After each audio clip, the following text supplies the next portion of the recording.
chequear que no se duerman antes. Ahí están entrando los últimos de vuelta.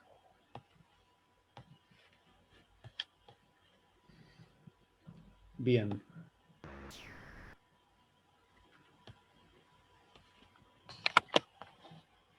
Buenísimo. Bueno, entonces, no preguntas, no dudas. Seguimos adelante. Ahí estamos, ahora sí.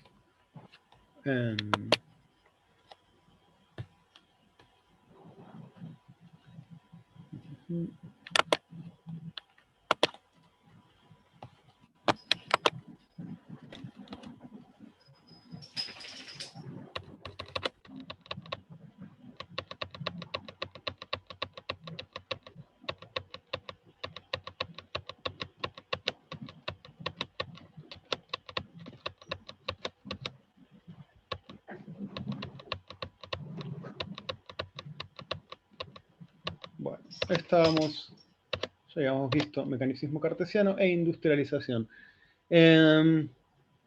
Insisto sobre todo en esta cuestión de la sistematización de procesos y el concepto de engranaje, tenganlo presente porque es algo que vamos a verlo extrapolado hacia lo social. Pero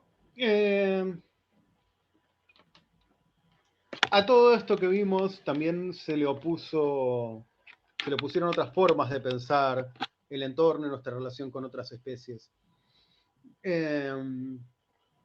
Digo, si bien en Occidente triunfó la perspectiva aristotélica, la escuela pitagórica presentaba algo totalmente diferente.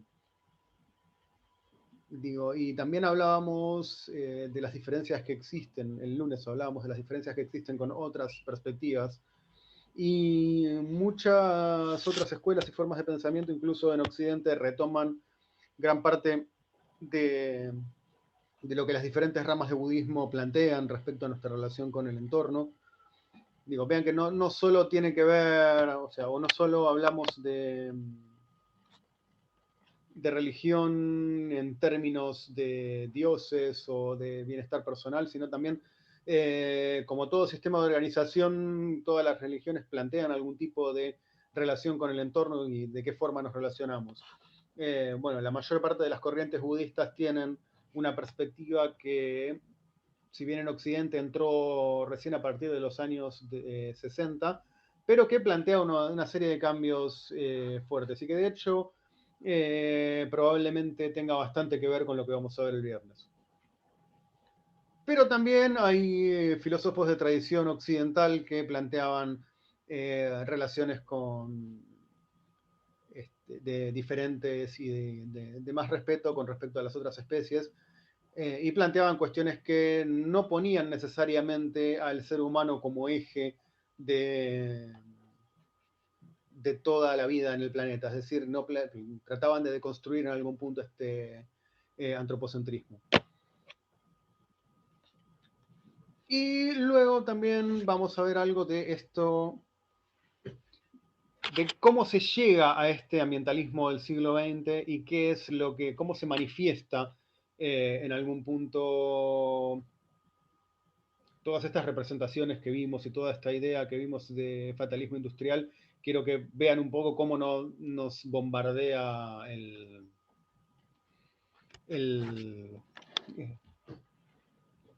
no sé si diría el sistema, pero sí todas estas ideas cómo aparecen mucho. Las puse acá, bien, si bien no son estudios críticos, son perspectivas críticas, y en este caso el ambientalismo, esto que puse dentro del ambientalismo siglo XX lo puse acá porque se opone un poco a todo lo que acabamos de ver, pero tiene algunas cosas un poco más complejas. Igual ya lo vamos a ver. En principio, la escuela pitagórica, como les decía, bueno, esto de que está vinculada a la noción de transmigración, que era una doctrina común en Grecia, en la Grecia clásica, tampoco, de nuevo, no es para que lo recuerden, tiene importancia en cuanto a la representación, porque plantea algo similar en algún punto al budismo, como que todos somos parte de algo y en tanto somos parte de algo, todos juntos, dañar al otro implica dañarme a mí mismo también. De hecho, esto también hay, probablemente muchos de ustedes conozcan el sistema operativo Ubuntu del Linux. La palabra Ubuntu está tomada del Swahili, que es una lengua africana, que de nuevo, retomando un poco lo que hablábamos de los diferentes recortes del mundo que hace cada lengua. En Swahili, Ubuntu es una palabra que da idea de comunidad, pero relacionada además con una perspectiva individual.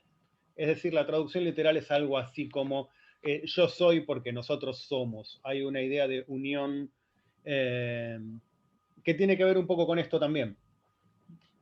Esto de que todos somos parte de lo mismo, entonces dañar a otro significa dañarme a mí. De hecho, la escuela pitagórica fue una de las primeras en empezar a plantear cuestiones que tienen que ver con no utilización de animales y cuestiones similares. De hecho, otro de los libros que van a encontrar en el Drive es este, The Sexual Politics of Meat, de Carol Adams, donde se plantea un poco todo este recorrido. Ella hace una genealogía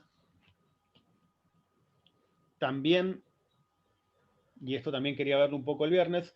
Ella específicamente tiene una perspectiva feminista, pero lo que le interesa ver en el libro es ver justamente cómo nuestra relación con el entorno, con otras especies y sobre todo otras especies animales, pero también plantea relaciones particulares con especies vegetales, cómo nuestra relación con ese entorno tiene que ver con una perspectiva no solo antropocéntrica, sino en todo caso centrada en lo masculino heterosexual. Y cómo hay una relación cultural entre lo masculino heterosexual y la carne y la explotación de animales, y esa misma construcción que asocia lo masculino con la explotación de la carne y animales, asocia lo femenino con lo que tiene que ver con los vegetales. Es un buen libro, tiene muchos datos históricos, hace un relevamiento desde la antigüedad clásica, de hecho desde Pitágoras, pasando mayormente por siglos XVII, XVIII y XIX en Inglaterra, pero hace un relevamiento de literatura muy interesante. Se los dejé en inglés porque es como lo encontré, se editó en castellano en algún momento, pero está bastante agotado, quizás lo encuentren. Si no, creo que debo tener una versión en portugués también para compartir. Pero bueno, también justamente apuntan a algo que, de nuevo, me interesa ver, sobre todo al final, porque quiero cerrar un poco el curso con esa relación, como nuestra perspectiva del medio ambiente y nuestra relación con el resto de las especies tiene que ver sobre todo con una perspectiva construida desde estrictamente lo masculino heterosexual. Digo, no quiero convertir esto en un curso de género, no es mi intención y no tiene necesariamente que ver con esto, pero al final del curso mi intención es mostrarle cómo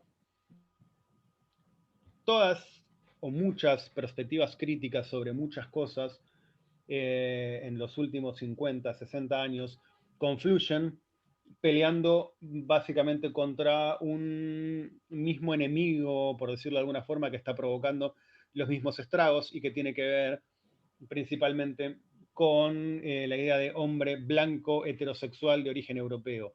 Como, esa es como la representación central de la cual emanan todas las, en algún punto, las situaciones conflictivas.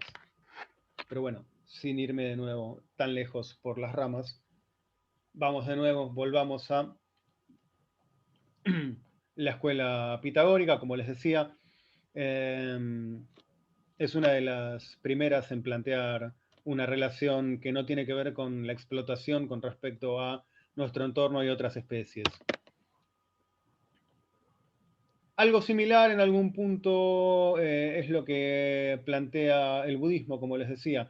A partir de esta idea de reencarnación, uno puede reencarnar en cualquier cosa o podés estar, al maltratar un animal, una planta o incluso una piedra, podés estar eh, lastimando a alguien que quisiste o podés estar planteando justamente una situación problemática para tu futuro. No es estrictamente el mismo pensamiento, pero la idea de karma es bastante parecida a esta idea pitagórica que habíamos planteado de que todos somos parte de lo mismo, porque en algún punto, si nuestras malas acciones nos persiguen, esto también a veces se piensa de una forma más ligera, porque esto sí es algo que se filtró en Occidente mucho, que las malas acciones traen mala suerte o eh, te rompiste una pierna jugando a la pelota y claro, este es el mal karma porque habías hecho algo mal a alguien. Pero es una idea que tiene que ver con esto y que en el fondo refleja algo de lo cual nos olvidamos todos, pero que tiene que ver con que lo único que realmente podemos manejar tiene que ver con nuestras acciones. Sobre todo, perdón,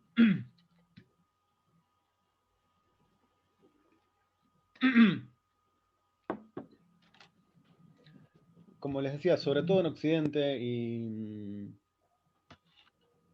eh, donde estamos imbuidos en estos discursos consumistas que habíamos visto el lunes, donde la velocidad de la vida nos lleva a producir algo, ganar plata, y tenemos que ir a comprar algo sin pensar demasiado en las consecuencias. Nos olvidamos de que justamente nuestras acciones tienen consecuencias y que cada cosa que hacemos es una causa que mueve efectos del otro lado.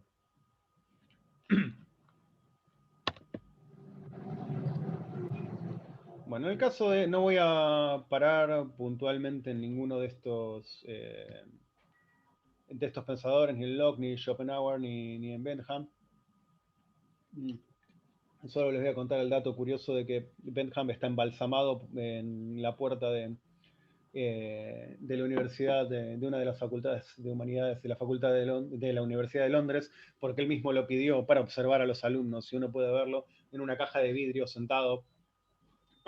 Es un muchacho que lleva más de 100 años muerto, pero sin embargo sigue ahí, con una leyenda al pie que dice que está para observar que los alumnos de la universidad se comporten bien.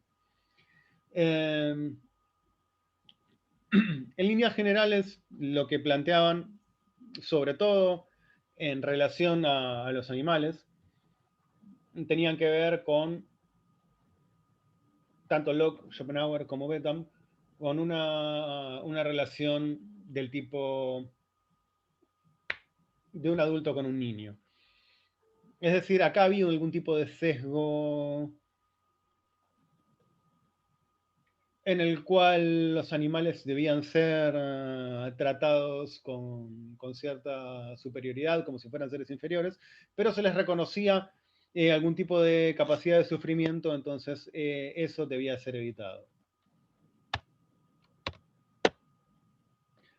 Ahora bien, acá volvemos a nuestro tema estricto de lleno. Hay antecedentes, sobre todo mayormente en Inglaterra, de diferentes leyes y decretos, incluso decretos reales del medioevo, que tenían que ver con mm, no hacer fuego en determinadas zonas, en determinados momentos, no talar árboles o no cazar, pero en muchos casos, o sea, es difícil pensarlas como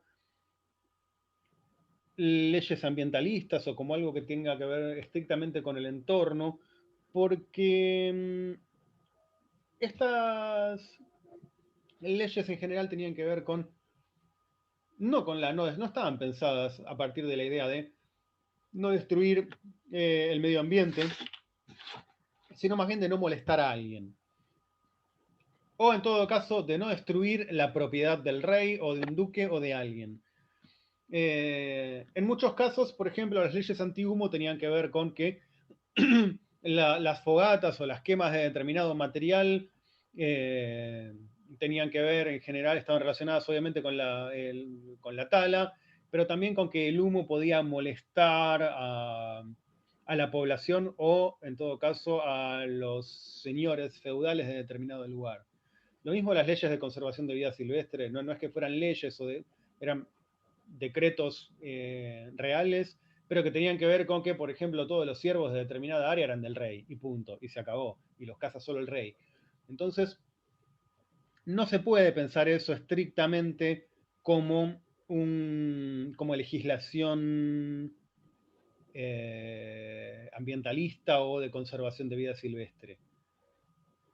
Digo, lo mismo la tala era porque las leyes antitala, los decretos antitala tenían que ver también con que el rey quería su bosque y su bosque lo necesitaba justamente probablemente para ir a cazar, pero estaba pensado de nuevo en función de una conveniencia puntual y sobre todo de una conveniencia que tenía que ver con el poder. Ahora bien, quizás en mediados finales del siglo XIX puede considerarse algo un poco más cercano al ambientalismo o a la ecología como la conocemos hoy. Eh, También de nuevo en Inglaterra, y que tiene que ver con eh, la sociedad de preservación de los comunes. En realidad está traducido, ha sido traducida siempre como de los comunes, pero creo que eh, más bien la palabra correcta sería casi los bienes, y para traducir esto, porque en realidad aquí sí ya hay un poco una idea de preservación.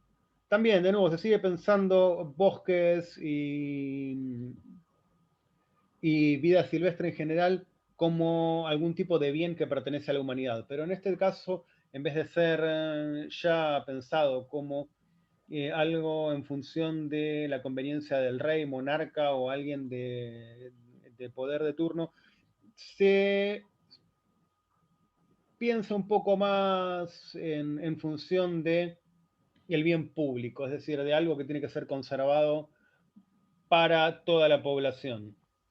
Claro, la perspectiva británica, sobre todo inglesa, más que nada, más que británica, preserva los bienes en la isla y sobre todo en Inglaterra, pero no podemos dejar de olvidar que no ha sido lo mismo con todo el resto de sus territorios de ultramar, y incluyendo Australia, Canadá, la India, más allá de cuestiones políticas, los recursos de esos lugares han sido saqueados y han sido llevados a Gran Bretaña. Digo porque a veces uno cuando ve este tipo de cosas piensa, qué bien, mirá, qué temprano habían empezado a pensar en estas cosas. Sí, las habían empezado a pensar temprano porque Inglaterra, Gran Bretaña es una islita así e Inglaterra es un país hecho así. Pero si uno le pregunta incluso a los escoceses o a los irlandeses, y en general no los trataron bien tampoco con esas cosas. Pero bueno, solo para tener en cuenta. De la misma forma, la sociedad de preservación de los comunes lo que intentaba preservar era la destrucción de bosques. Y la sociedad de reducción de humo es algo interesante, porque parece que los ingleses tienen algún tipo de problema con el humo, pero sí tenía que ver en general con las maquinarias que después se dieron luego de la revolución industrial y las máquinas a vapor. eh, Digo, tanto los trenes como demás generaban una cantidad de humo por la combustión del carbón que complicaba la respiración en ciudades como Londres. Entonces empezaron justamente a promover proclamas para reducir eso. La verdad es que No encontré nada documentado de cuánto éxito tuvieron, pero bueno, esto en líneas generales es algo que más o menos se ha pensado antes de lo que conocemos hoy. Ahora bien, lo que conocemos hoy, como habíamos hablado el lunes, está lleno de palabras de este tipo. Desarrollo sustentable, reciclaje y recursos escasos. Creo que esto es algo que todos hemos escuchado.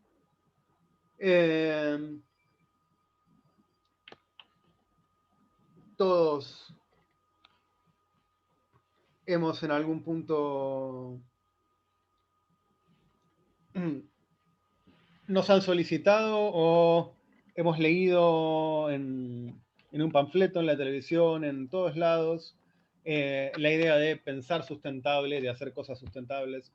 Y este es el primer concepto que quedó luego del informe Brundtland. De hecho, la palabra sustentable, sustentabilidad, es como la herencia más fuerte que el informe Brundtland dejó desde el 88 para acá.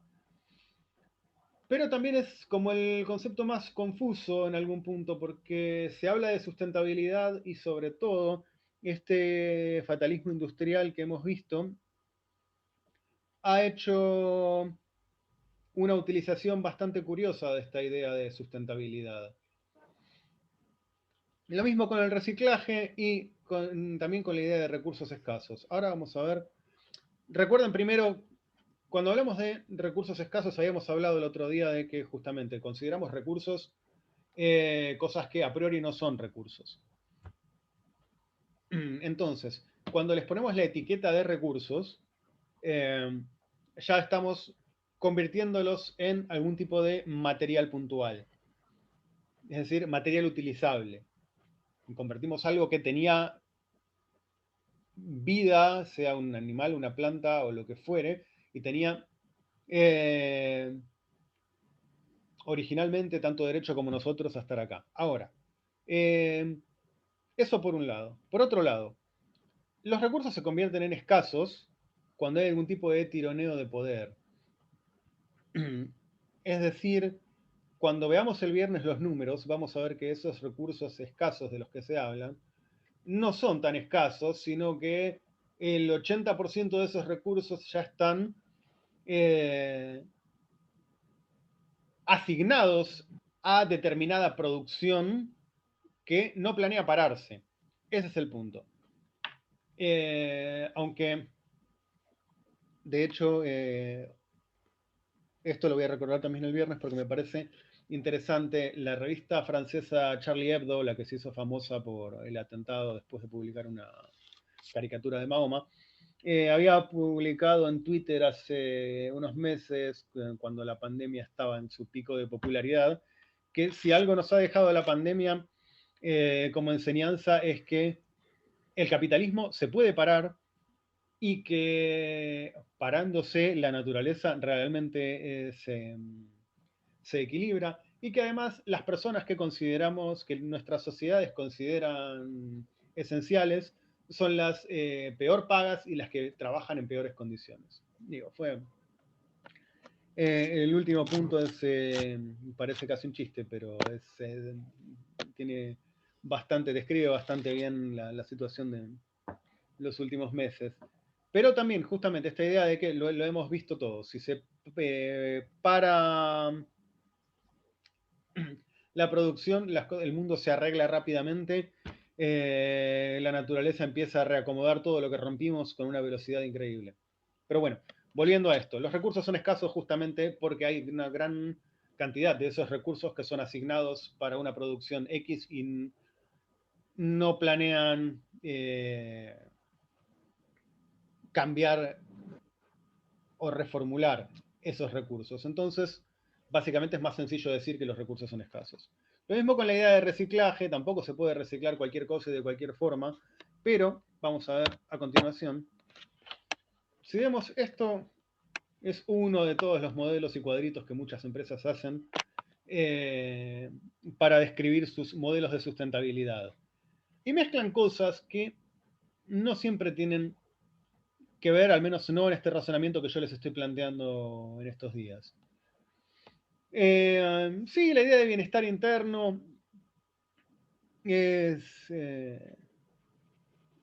sería bueno que entre dentro de esta ecuación, pero lamentablemente, y como les adelanto un poco del final del curso, lamentablemente no puede ser necesariamente una prioridad. Si volvemos a este pensamiento de comunidad,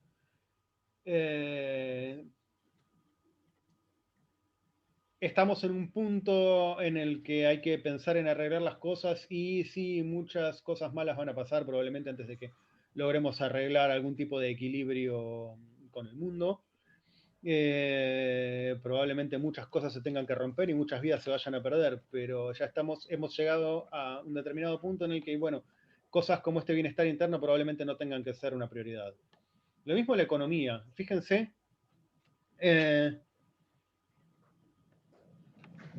en qué lugar está poniendo la economía y incluso hasta tenemos acá un signo de pesos. Hay siempre este fatalismo industrial piensa, justamente, de nuevo, estoy haciendo mucho este gesto, pero es justamente esta idea entrelazada entre cuidado del medio ambiente y economía. Lo plantean en esos términos y lo universalizan diciendo que no hay otra alternativa. Bueno, sí hay otras alternativas. Lo que pasa es que esto es el discurso hegemónico sobre el asunto.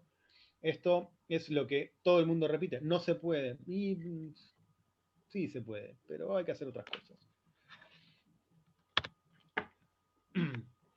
Lo mismo con estas cosas, ¿no? Que separemos los residuos, pero en muchas ciudades, incluyendo muchas ciudades de la Argentina, la separación de residuos termina siendo algo casi ficticio, porque el procesamiento no necesariamente se lleva a cabo de forma separada.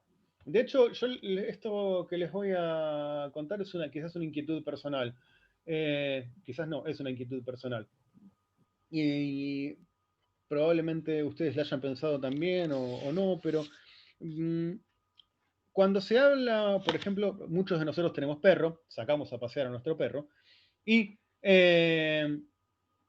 levantamos la caca del perro con una bolsa. En este momento no he visto a nadie y creo que no se comercializan bolsas de papel madera y nadie ha levantado nunca que yo sepa mierda de perro con una bolsa de papel madera. Entonces, si levantamos la caca del perro con una bolsa de plástico y la tiramos a un tacho de basura, esa bolsa probablemente no vaya a ser reutilizada y termine, en el mejor de los casos, en relleno sanitario, pongo sanitario entre comillas, pero nosotros vamos a recibir al menos una felicitación social de que estamos manteniendo la ciudad limpia. Aunque en realidad, si uno se pone a pensarlo, y quizás con un poco de lluvia, agua y la erosión propia del viento y el clima, la mierda de perro desaparezca más rápido, estando sobre la superficie de la vereda que estando enterrada en una bolsa de plástico. Digo, nada, eso es un pensamiento por ahí un poco personal al respecto, pero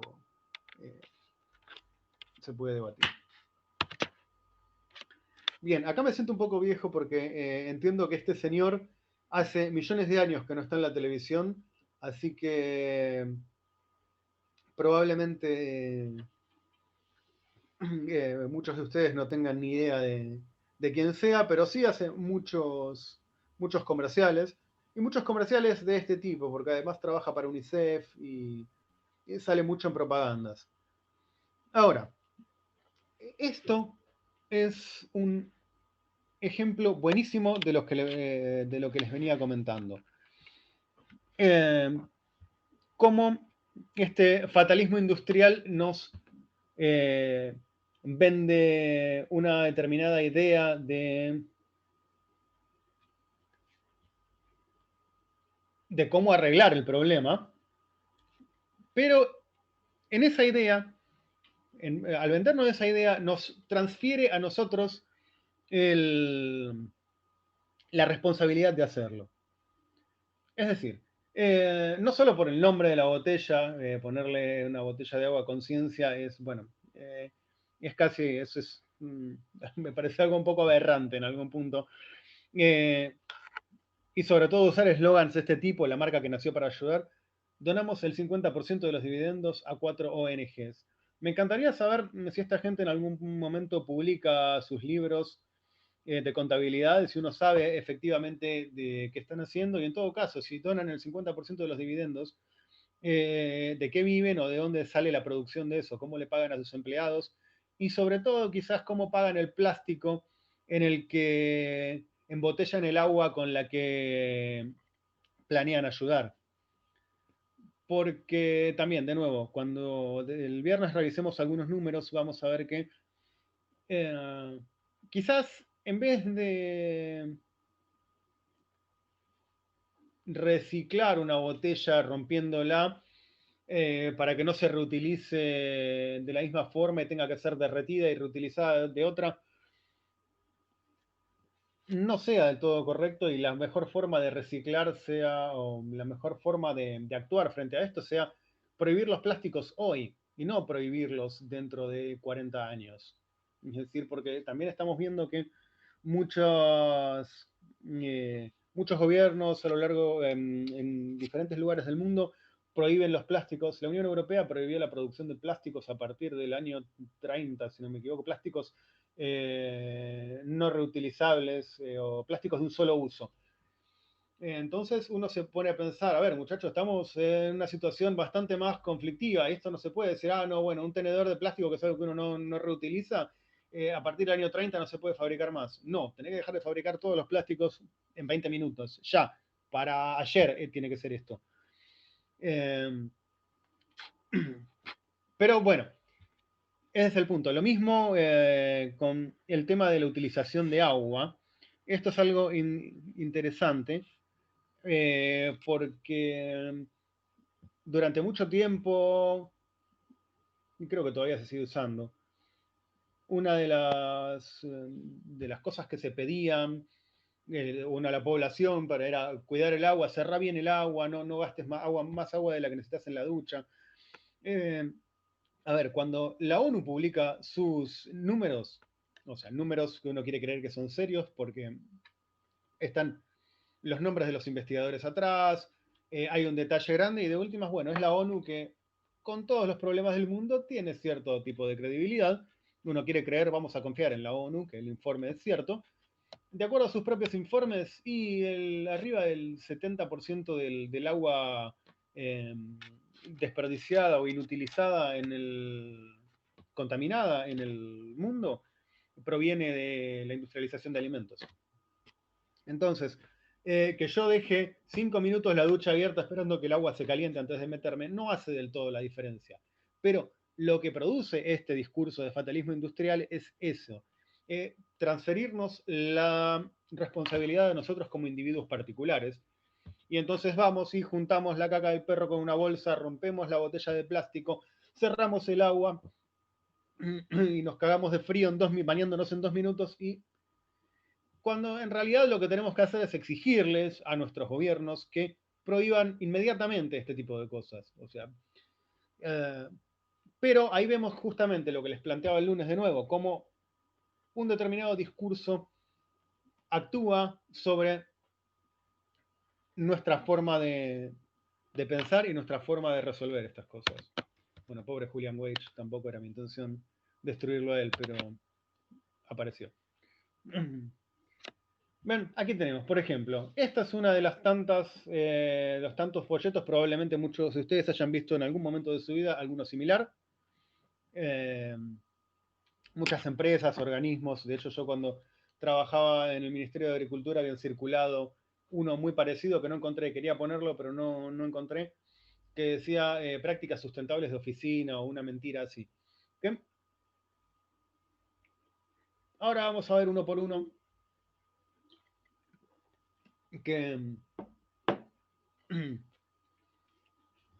cuáles son los problemas que tienen. Digo, igual no todos estos 10 puntos que hay aquí son problemáticos y en algún punto, aún los que lo son, tienen un origen cierto y pueden deconstruirse para mostrar realmente una idea cierta. O sea, lo que decíamos recién, por ejemplo, de cuidar el agua.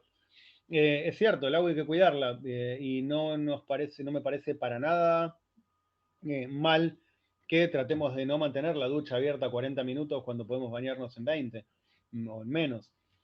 Pero no podemos dejar de tener en mente justamente que no somos nosotros, en todo caso, los principales implicados en el asunto y que cuidar el agua implica, en todo caso, exigirle a las empresas que dejen de contaminar. Es lo mismo el ahorro de energía. En todo caso, más que el ahorro de energía, uno tendría que empezar a pensar en exigir la introducción de energías limpias. Digo, en muchos lugares del mundo, incluso en ciertos sectores de Argentina, uno puede ver las hélices de los molinos de energía eólica. Hay otras fuentes de energía más limpia, pero por alguna razón, por una razón histórica de producción y de conveniencia industrial a esta altura, seguimos utilizando, al menos en este país, energías sucias como la energía hidráulica y la energía atómica. Reducir residuos, sí, ahí creo que podemos estar de acuerdo en más puntos. Es decir, incluso